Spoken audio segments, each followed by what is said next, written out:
In today's video, I'm going to talk about no contact, what it is, why it's so important, and some practical tips on how to implement it in difficult situations. Welcome to Looking Behind the Mirror, where we explore narcissism and take our lives back as we make sense out of nonsense. As a quick disclaimer, everything I say is based on my opinions and my personal experiences. I'm not a professional, and if you're really struggling, I encourage you to seek professional help. I am providing links below. Why is no contact so important and so highly recommended? In the aftermath of an abusive relationship, our emotional state can be very much like a house after a hurricane has come through. Our whole world may have likely been turned upside down. Our mind is a mess. Everything that we believed and relied on isn't what we thought it was. This can be a very confusing, traumatizing, upsetting, terrible time to try to get through. It's really important when we're in this stage of recovery that we recognize how vulnerable we are. This is the epitome of vulnerability. This is a state of vulnerability in which people are often taken advantage of. And I think that warrants just a warning in general that when you're in this emotionally vulnerable state, be very careful of who's approaching you and anything that people may be trying to talk you into or sell you, anything that gives you a renewed sense of hope. Really step back and think about it, because you're a target when you're in this stage of recovery. And you're certainly a target to your ex-partner. You're going to be in a very painful, raw state where you're really looking for something, anything to make you feel a little bit better. And an abusive ex-partner knows how to take advantage of that. They know how to manipulate you. They were able to manipulate you when you were in a strong frame of mind, and now you're vulnerable. Now they really know how to get you to do what they want. You are much easier to manipulate in this state than you were when you first started falling for their manipulations. The best way to prevent this is no contact, is zero communication. This is a stage in the relationship where your ex-partner may try to exploit you or set you up. They may set up a trap for you to make you do something that would make you look bad, or maybe weaken a court case, or maybe confirm lies that they've been telling about you behind your back, or maybe they even want to reconcile the relationship just so that they can dump you again. If you dumped them, this is even more likely to happen because they're going to be really motivated to want to get back together with you so that they can dump you and feel like they're actually in control of that. Another reason to go no contact is we can really underestimate how vulnerable we still are to their manipulation. We might think that we've got their game all figured out now, but I can promise you that while you're still healing, you really don't. They really know exactly what to say to you to put you right back into that stress response, to put you right back into that defensive mode and really get your wheels spinning. They know how to say things that set you off that you really have to take a minute to think about and see in a completely different light. You're much more vulnerable than you may think, and you may actually be addicted to the relationship. I talk about trauma bonding a lot in my other videos, so I won't go into it too much here, but it's a physical addiction to an inconsistent roller coaster of a relationship. Imagine if you were a recovering heroin addict and somebody just gave you some heroin when you were having particularly difficult withdrawals. Do you really think that you'd be able to handle it just because you understand how bad it is? When you're in this state of recovery, the abusive person is trying to regain control of the relationship. They're trying to reassure themselves that they are still able to manipulate and control you. They're trying to confirm to themselves that they're still powerful and dominating and superior and whatever they want to feel about themselves. You're the one that's going to help them feel that way. They don't care about you at all. They do not care how much pain you're in. They do not care at all how badly they hurt you in the course of trying to make themselves feel better about themselves. There is no reason to give them an opportunity to do this. There is no good reason to communicate with them at all. There is nothing good that can come of this. There is absolutely nothing of healing that can ever come from a conversation with someone that you've left who abused you. The only exception that I can think of to that is if you connect with them again and they hurt you it can help you to confirm to yourself that it is a good idea not to communicate. So these are the reasons why no contact is so important. And I want to clarify that this is not for revenge. I think a lot of people look at no contact as some kind of I'll show you tactic or some kind of method of which to deal with a narcissistic relationship. No contact is the end of a narcissistic relationship. It should not be done with any intentions whatsoever to influence the narcissist in any way. No contact can bother a narcissist a lot, but that's not the point. That's not why we do it. We do no contact so that we can give ourselves space to think and to bring ourselves back together and to put ourselves back into a rational mind and regain control of our emotions. This is so important. I honestly do not know how people ever heal when they have to continue communicating with someone that has abused them so much. Not to say that that's impossible. I don't want to take away hope from anyone because I know that there are people in those kinds of situations, but I'm just saying that I can only imagine how exponentially more difficult that would be. So what exactly is no contact?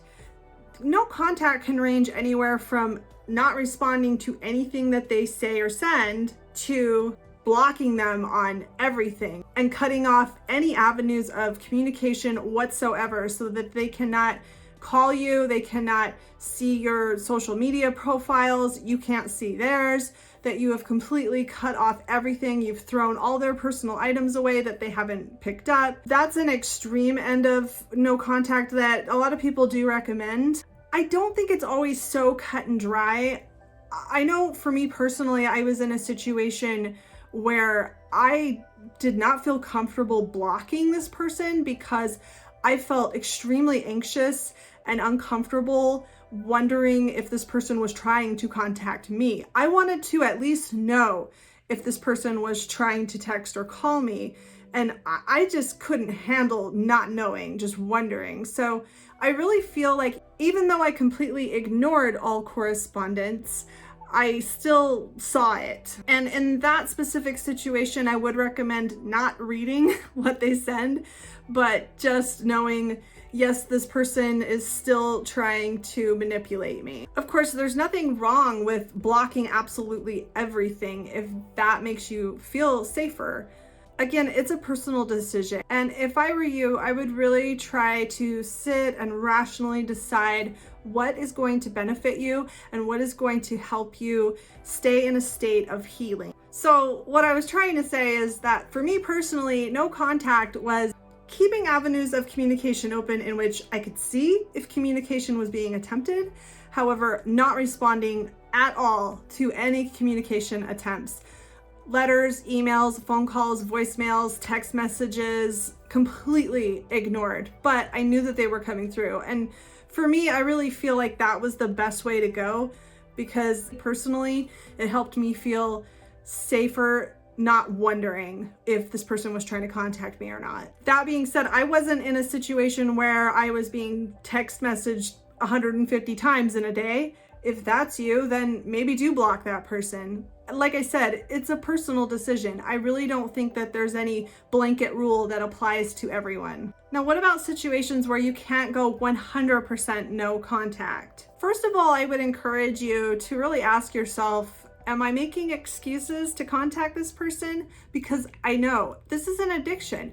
It's really, really tempting to reach out to this person to try to get some kind of closure or communication or to get your point across. It's really, really hard to fight that urge. So I think that we can make excuses for, well, I'll just text this one time because I have to ask this question. Be honest with yourself. Do you really need to communicate that? Do you really need to answer the question? Because narcissists are going to find reasons to text you. Narcissists are going to leave things at your house on purpose so that they can text you and say, hey, I need to come pick that thing up. I've had that happen to me and I just totally ignored it because you know what? If you're gonna leave things so that you can text me later and have an excuse to come by, sorry, I already changed the locks. That's just me. If you're going through some kind of legal battle, like a divorce or a custody dispute, you can do all of your communicating through your lawyer. That's what you're paying your lawyer for. And I would recommend doing that. You can also communicate through a friend or a relative. If you can find somebody that's on speaking terms with both of you that can help you out with this, that would be great. I honestly can't think of any other reason that you would need to continue communicating at all, other than children and ongoing legal battles. But one idea that I wish I could remember where I saw it, but I read it online quite a while ago about people that are raising children together, was to set up an email account that is exclusively for communicating with your ex-partner, and to communicate to your ex-partner that you will check your email on specific days, say Tuesday and Friday afternoons, and to really stick to those rules of only reading your emails at the time that you said you would, and then only using absolutely necessary communication, not to engage in arguments and not to engage in unnecessary conversation, which that goes into the category of gray rock as opposed to no contact, and I'll do a video about gray rock later. But that email idea was just something I saw online a while ago, and I thought it was a pretty good idea. Whatever you decide to do as far as no contact goes, remember that you do not owe this person an apology or an explanation. You don't have to explain why you're not going to communicate anymore. This person abused you, terrorized you, hurt you, betrayed you. You do not need to explain anything to this person. And do you really think that they're going to care what your reasoning is? Do you think that they're going to agree with you? When you stop responding to them, they'll figure it out pretty quick that you're not talking to them anymore. And as far as they're concerned, it doesn't matter why. They know why. It's possible that they're going to set things up and say things that make it seem like they're misunderstanding something, and this is going to create an urge in you to clear things up, like, oh no, that's not what I said, that's not what I meant. Oh my gosh, he thinks that I did this and she thinks that I said that. I got to clear this up. And that's just a pitfall. They're going to do that on purpose. They're going to say things and suggest things that they are not confused about, but that they know you'll be so upset and triggered over that you're going to break no contact in order to explain yourself or defend yourself. So don't fall for that.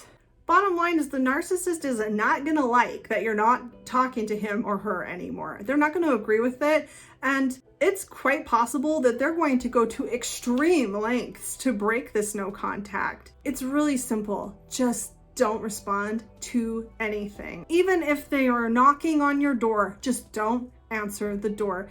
It really is that easy. Just don't text them back. Just don't answer the phone. It really is that simple. And now let's be real. This is not a perfect world, and no contact is not always easy. A lot of us are gonna mess up. We're gonna give in. We're gonna fall for those traps that are set for us, and we're gonna break no contact. It's really important to forgive yourself and know that all of your progress is not undone by one communication or even a month of communication. Even if you completely re-engage in the relationship, just go back to where you were, go back to no contact, and start again. It's very much like a drug addiction. Just don't give up on yourself. You can do this. And don't be too hard on yourself when you slip up. This whole mind game that is being played with you is designed to make you slip up, and it's designed really well. So don't be too hard on yourself. Just don't give up. If anything, after you break no contact and the inevitable happens, something awful, let it be a lesson. Use it as a lesson to remind yourself in the future of why you're staying no contact. I hope this helps. If you found this video useful, please give me a thumbs up and comment below any suggestions you have for me for future videos, and subscribe to my channel. It lets YouTube know that you liked this video and that other people may like it as well. Until next time, thanks. Bye.